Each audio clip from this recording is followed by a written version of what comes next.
Hey everyone, welcome back. Today, we're talking about something super interesting, crypto custody. This might sound a bit complicated, but don't worry, we're going to break it down in a simple way. With the rise of cryptocurrency, keeping those digital assets safe is more important than ever. But unlike traditional investments, protecting crypto is way more challenging and expensive. Let's explore why this is such a hot topic right now, and how it's creating big opportunities in the world of finance. So, what is crypto custody? Basically, it's the service of keeping your cryptocurrency safe. In the traditional world of stocks and bonds, custody is pretty straightforward. Companies store these assets securely. But when it comes to crypto, things get tricky.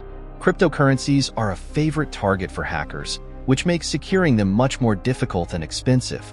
Companies that provide crypto custody services, like Coinbase or BitGo, charge a lot more than those that secure traditional assets like stocks or cash.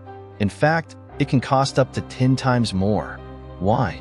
Because crypto is not only harder to protect, but also more prone to fraud and theft. This has opened the door for big companies and startups alike to jump into this market. Right now, the crypto custody market is worth around $300 million, but it's growing fast, about 30% every year. Companies like Fireblocks believe this is a massive opportunity because as the cryptocurrency world expands, more people will need secure places to store their digital money. So, what's attracting all this interest? Well, aside from keeping crypto safe, many big Wall Street players like BNY Mellon and JP Morgan are experimenting with digital asset projects, hoping to get ahead in the game. Some are even working on tokenized assets, which means turning traditional financial products like stocks into digital tokens on a blockchain. However, things aren't as easy as they sound. Even though big names like BNY Mellon and State Street are interested in crypto custody, they're moving cautiously. In fact, Nasdaq recently stopped its crypto custody plans altogether. Why? One major issue is a US rule known as SAB 121. This rule makes it really hard for highly regulated financial companies to provide crypto custody services. Some companies have been given exceptions, but most are still waiting for the green light. With regulations being unclear, traditional finance firms are hesitant to dive fully into the crypto market. It's kind of like a waiting game. Many companies are prepared to act once the rules become more crypto-friendly, but until then, they're staying cautious. Crypto custody has always been a bit controversial. In the early days of cryptocurrency, people would say, "Not your keys, not your coins," which meant if you didn't hold your private keys, the encrypted codes to your digital wallet, you didn't truly own your assets. So, trusting someone else to hold your crypto was seen as risky. Even with professional custody firms stepping in to lower the risk, problems still pop up.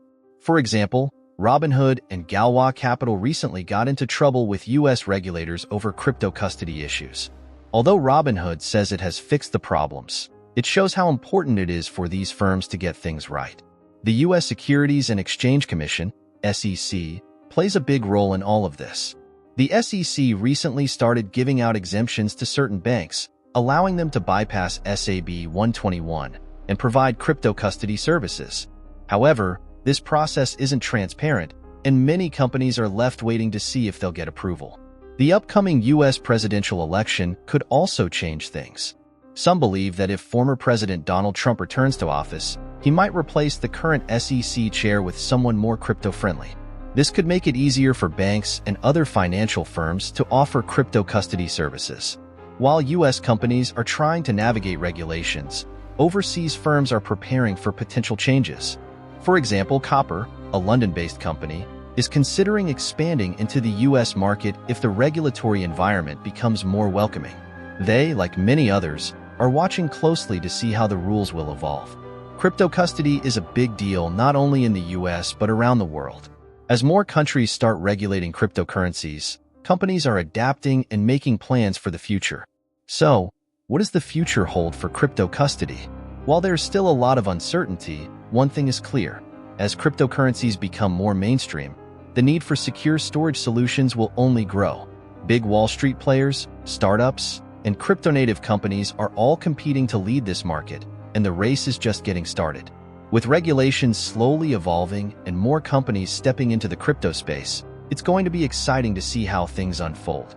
Will we see more traditional financial firms offering crypto custody? Will new technologies make it easier to keep digital assets safe? Only time will tell. Thanks for watching.